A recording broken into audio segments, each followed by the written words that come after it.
गाँठू सहर जुआड़े देखिबो रास्ताघाट सबु चकाचक किंतु जगतसिंहपुर जिलार एरसमा रास्ताघाटर अवस्था एबे भिन्न देखा देइछि जाहाकु नै साधारण लोक नाही नथिबा असुविधार सम्मुखीन हेउछन्ति। वर्तमान रास्तार अवस्था अपेक्षाकृत संगीन होई पड़िछि। एहा एबे जम जंत्रणा संगे समान बोली साधारण रे अभियोग हेउछि। रास्तारे खालखमा होइथिवारु प्रतिदिन दुर्घटना घटी धन जीवन हानि घटुछि बोली साधारण रे अभियोग होइछि। एमितिके गोड़ारू चंपाहाट डिहसाई सोमपुरु पंचपल्ली गड़हरिशपुरु मयूरलांजी सरमंतरू हावाखाना अंधारीरू कुंजकोठी इरीबिणारू नुहाड़ी रास्ता अवस्था विपर्यस्त होई रहिछि। एरसमा कथा तो अनेक दूर रे एरसमा रास्ता पई विगत दिन रे 3 दिन धरी आंदोलन रे बसिथिले वरिष्ठ नागरिक माने जार फल मध्य शून रहितला। रास्ताघाट समस्या जोगु वर्तमान यह दुर्घटना को आमंत्रण करुछि बोली विभिन्न महल रे अभियोग होइछि। सेपटे एही रास्ताघाट उपरे लंबा अभियोग आसिथिले मध्य विभागीय अधिकारी बा आरटी विभाग स्थाणु पालटिछि। आरटी विभाग अधिकारी माने कार्यालय रे रहुनांती बोली अभियोग आसुछि। सेपटे प्रत्येक दिन कार्यालय ताला पड़िथिबा देखिबाकू मिलुछि। एरसमा कार्यालय रे 2टी अधिकारी थिले मध्य केही काहाकू कम नहंती बोली चर्चा हेउछि। कृष्णचंद्र प्रधान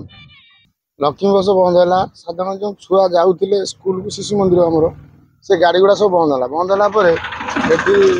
ग्रामर किसी लोक सरपंच फोन कले सरपंच कर्तव्य सी आपको ढले बेले कर बाउंस जाली फाली दे करते अस्थायी हिसाब कले से कला भितर पुणी मस जानी जो कथा से कथा पुणी सरपंच मत फोन कले भाई बाली 2-4 पका बाली पकई चलती कथा आरडीबीआई से तो आरडीबीआई कम करिया दायित्व से करिया ना जेहेतु साधारण लोक हैरान हेले लक्ष्मी बस गलानी कि पे पाठ पढ़ा असुविधा जो शिशु मंदिर जाऊँगी सरपंच उपाय कौन सरपंच हेड्रु कि व्यक्तिगत पांठि व्यक्तिगत पैसा देकर कम कर चलिए रास्ता कम न कले लास्ट साधारण लोक घेर कर उपाय कौन अच्छी साधारण लोक बहुत असुविधा भोगुना पे पाठ पढ़ा बस मो साधारण लोक जाऊँगी मो बस को मेडिकल जातु कि ब्लॉक जातु जेकोसी कम अच्छी जापी साधारण पिला छोट पिला 8-10 खंडे शिशु मंदिर स्कूल जाऊँगी पिला 8-10 गाड़ी जाऊँगी पे पाठ पढ़ा हम ना ना रास्ता तो खराब है गाड़ी जीव कि अरुण कुमार बेहरा सोशल वर्कर वास्तव में आरडी विभाग अधीन आमर नगरी शियाली पर्यंत अन्यून 9 किलोमीटर ना 10 किलोमीटर रास्ता आरडी विभाग अधीन गत 10 वर्ष भितर होता किंतु एपर्यंत तार गोटा मरामती होनी जो कि धरीजाण पोल जोर पाखे पोल से पोल पाखे भुशुड़ी पड़ला रास्ताटी समस्त यातायात बस ठारू आरंभ कर जो स्कूल को एरसमार शिशु मंदिर हो बा आदर्श स्कूल को जीवाई जो रास्तार गाड़ी मोटर जाऊला सब बर्तमान ठप होती। शियाली अंचल रामतरा अंचल जो बस जाऊला लक्ष्मी बस जाऊला सेटा मत बंद हो जाए जोटा कि दैनंदिन लोके ब्लॉक को सदर महकुमा को यातायात करुले बारंबार जनसाधारण दाबी है आरडी डिपार्टमेंट को एवं विभिन्न प्रशासनिक अधिकारी की किंतु एपर्यंत आरडी डिपार्टमेंट आसुना कि रोड रो मरामती करूना किंतु स्थानीय क्षेत्र में सरपंच माने उन्नयन पार्टी हो कि पंचायत पार्टी हो जदियो मरामती कर खाली धर्म को आखिटार मार बोली खाली बाली फाली पकई दौरान ता भी यथेष्ट नुह। सेपटे स्थानीय समाजसेवी कहते जिलापाल निर्देश थिले मध्य कार्य करा जाउ नाही। ठिकादार सहित मधुचंद्रिका करी काम ठप करिसेंती जेई एरसमा ब्लॉक रे बालिकुदा जेई चार्ज रे थिले मध्य 3-4 मास हेबो नूतन जेउ को चार्ज देउना हाती बोली कहिसेंती। ए सबु कथा एसडीओ जानिछंती ना जानि सुनी अजणा रहुचंती ना निजर लाभ पई अन्य काहारी को दायित्व देउ नाहंती। सेपटे जेई ऑफिस मध्य जराजीर्ण अवस्था रे रहिछि। किंतु ये हेडक्वार्टर सदर महकुमा एरसमार 2टा रास्ता जहाँ को कनेक्टिव करुच्ची से 2टा रास्ता खराब 2 दिन है सीनियर सिटीजन बसचंती से कलेक्टर ग्रीभांस भी देते चिठी नंबर हूँ 1473 कलेक्टर भी लेखिकी देइचंती से ये माने एटा को इमिडिएटली एक्शन लिया जाऊ और से कामटा करा जाऊ। ऑलरेडी जो कॉन्ट्रैक्टर करुच्ची से काम ता संगे कौन मधुचंद्रिका करी एमाने कामटा को स्टॉप कर रखिचंती पूरा एरसमा हेडक्वार्टर रो सदर महकुमार से कथा आमे जानिनु। आउ गोटे कथा सुनिया गला देखिया गला बेलू इठी जो जेई अच्छा जूनियर इंजीनियर सी अच्छा चार्ज बालिकुदार किंतु इठी ऑलरेडी गोटे जेई पोस्टिंग है गत 2 मास है 2 ରୁ 3 मास है से चार्ज दौना आडिशनल चार्ज रे ये रखुଛନ୍ତି तांकर कोन इठी बेनिफिट अछि से जेई एठी रहउଛନ୍ତି ये काम को ठप करଛନ୍ତି यदि हेडक्वार्टर रो काम एमतिया हबो ताहला हमें काहा को कहया जिबु साधारण लोकंकर कोन हबो हमर जो विचिन्न अंचल अछि सिटी कोन काम होतबो जेहेतु जने जेई आसी इठी 3 मास हबो घरे सोईची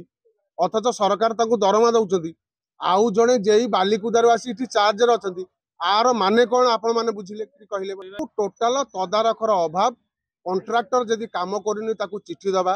जदि कॉन्ट्रैक्टर चिट्ठी देला परे काम करनी ताकू से काम को रिसाइन करैबा ये दायित्व होची डिपार्टमेंट रो ये कथा वर्ष वर्ष धरी जेहेतु करूनांती तार डेट ऑफ कमेंसमेंट कॉम्प्लिकेशन केते थर सरलानी ईओ टू केते थर मागिलेनी से कथा आपण माने विचार करिवे। अन्यपटे बहु वर्ष धरी गड़ विष्णुपुर पंचायत रे धरीजाण पोल जराजीर्ण अवस्था गति कलानी रास्तारू पोल विच्छिन्न होगाकू बसिलानी एमितिकी दुई पट बाड़ मध्य भांगी गलानी विभागीय अधिकारी न शुणिबारु पंचायतर सरपंच राजेश प्रधान बाउंस बाड़ दे बाली बस्ता पकाई सुरक्षित करिसेंती। मु सरपंच गड़ विष्णुपुर ग्राम पंचायत आगे देखंतु हमर गड़ विष्णुपुर ग्राम पंचायत जो पोलटा धरीजाण पोल जोटा आज को प्रायतः 8 मास रु 10 मास भाया हम से पोल खराब अवस्था पड़ रही मु विभागीय अधिकारी सहित बारंबार कथा सत्वे मध्य से तार कौन भाव में गोटे स्थायी मरामती भाव करूना आमर आप देखिए आमर गड़ विष्णुपुर को केवल गड़ विष्णुपुर नुहे गड़ विष्णुपुर गढ़हरसीपुर पदमपुर ता सहित आमर गुड़ा ये सब ग्राम पंचायत गुड़िक ये सब मुख्य रास्ता एवं शियाली गोटे आमर पर्यटन स्थली सेठू लोक आउ 15 दिन गले नुआ वर्ष बहुत लोक यातायात करती कटक भुवनेश्वर लोक बस बस रे बोलर सब आसती यातायात करती किंतु से पर्यटन स्थली भी आज ठप हो पड़ी कहीं से रास्ता आज खराब आ छड़ा गोटे मुख्य कथा आमर जो लक्ष्मी बस द्वारा आगे आमर बहुत लोक माने गढ़हरसीपुर गोड़ारू शियाली एवं पदमपुर पंचायत रू आमर एरसमा ब्लॉक को यातायात कर पार्थिले सहित आम गड़ विष्णु पंचायत लोक यातायात करते किंतु वर्तमान सुधा देखिए आज को 2 मास है लक्ष्मी बस आज बंद अच्छी ता कारण हूँ पोलर अवस्था खराब से पोल आपड़ जब देखिए से पोल जो वाल अच्छी से वाल अवस्था ना मु तथापि मो विवेक दृष्टि जेहेतु से आरडी विभाग तथापि लोक यातायात करने मुझे बाली गोटे जाफ्री सिस्टम करी जाफ्री बाफ्री कलापर 1 मास 2 मास भाया गाड़ी यातायात करूला किंतु तथापि जेहेतु आम अंचल हूँ कौन माछ अंचल ये आम गमनागमन ना अर्थनैतिक अवस्था ठप हो पड़ी किंतु जेते व्यवस्था हेले मध्य ये मात्र किछि दिन पई रास्ताघाट विपर्यस्त होई पड़िथिबारु मुख्यमंत्री बस और यात्रीवाही बस चलाचल मध्य बंद होईछि। एही पोल उपरे 4टी पंचायतवासी निर्भरशील करिथांती टिके भल भाबरे देखंतु एही पोलटिको केते सुरक्षित रहिछि। पोल नूतन सरकार रास्ताघाट उपरे नजर रखुथिबा बेले काहेकि अधिकारी माने दृष्टि देउनाहांती ताहा एबे साधारण रे प्रश्न उठिछि। ए चर्चा हेउछि विभागीय अधिकारी माने पुराना काम उपरे नजर रखी फायदा नेबारे व्यस्त पई ए काम को ठप करि पकाइछंती। तेबे एने तुरंत एरसमार आरडी रास्ता और धरीजाण पोल उपरे सरकार रास्ता काम आरंभ करंतु बोली अंचलवासी दाबी करुछंती।